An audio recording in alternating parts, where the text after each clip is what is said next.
હા બોલો. આપણે મવડી જેવી સુખડી બનાવવા જઈ રહ્યા છીએ. આપણે અંદાજિત 100 ગ્રામ ઘી લઈ રહ્યા છીએ.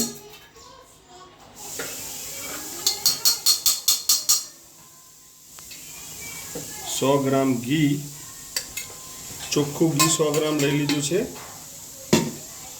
હવે તે જ રીતે તેની અંદર આપણે 150 ગ્રામ જેવો ગોળ લેવા જઈ રહ્યા છીએ.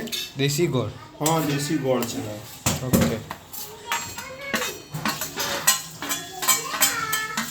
પછી શું કરવાનું? આ મિક્સ કરી દેવાનું અને આને જરા ઉભરો એક આવે ત્યાર સુધી રાખી મૂકવું. 5 થી 10 મિનિટ સુધી મેલ્ટ થવા દેવાનું એમ ગોળને? એકદમ ઘીની અંદર મતલબ કે મિક્સ થઈ જવું જોઈએ, મલ્ટ થઈ જવું જોઈએ. ધીમા તાપે આ રીતના ગોળને હલાવતા રહેવું, અંદર એક રસ થઈ જવો જોઈએ. એકદમ ધીમા તાપે એમ? ગેસ ફૂલ નહીં કરવાનો? ના, ફૂલ નહીં કરવાનો. એકદમ ધીરા તાપે હોવાથી શું થાય કે આપણી સુખડી દાજે નહીં. ઓકે.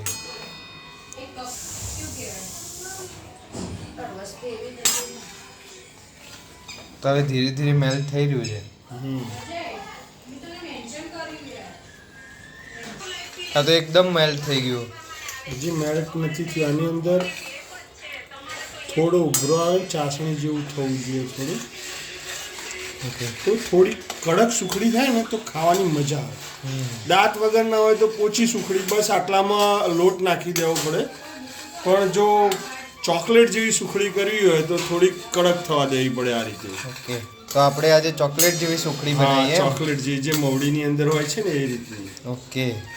એડ કરીશું 150 ગ્રામ જેવો. કયો લોટ છે આ? ઘઉંનો લોટ છે. ઘઉંનો લોટ એડ કર્યો. કેટલા ગ્રામ? 150 ગ્રામ જેવો. બરાબર. હવે શું કરવાનું? બસ આને એકદમ મિક્સ કરી લેવાનું, જેની અંદર લોટ, ગોળ અને ઘી ત્રણેયનો પાયો એકદમ મિક્સ થઈ જાય. ઓકે. બસ ગેસ બંધ કરી લેવાનો અને ધીમા તાપે, મતલબ કે ગેસ બંધ કર્યા પછી જે રીતે હોય એ રીતે જ એને ચડવા દે. ઓકે.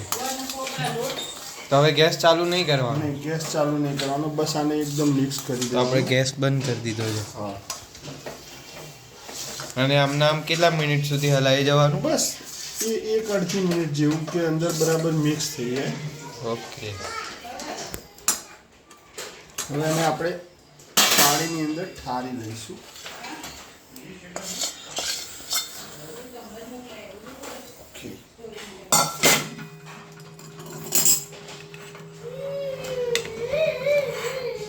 સાહેબ વાટકી, આ રીતે વાટકી નીચે ઘી લગાડી દેવું.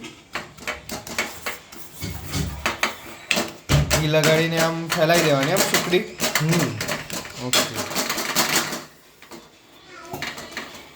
ઘી ના લગાડીએ ને તો વાટકી સુખડી સાથે ચોંટી જાય છે.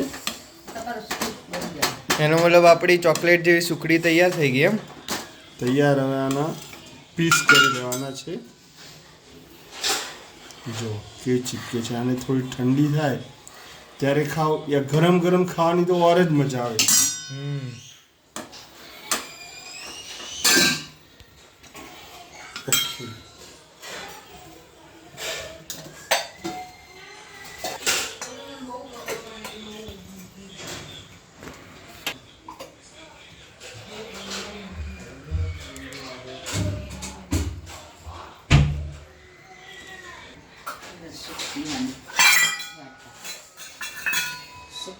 Supna.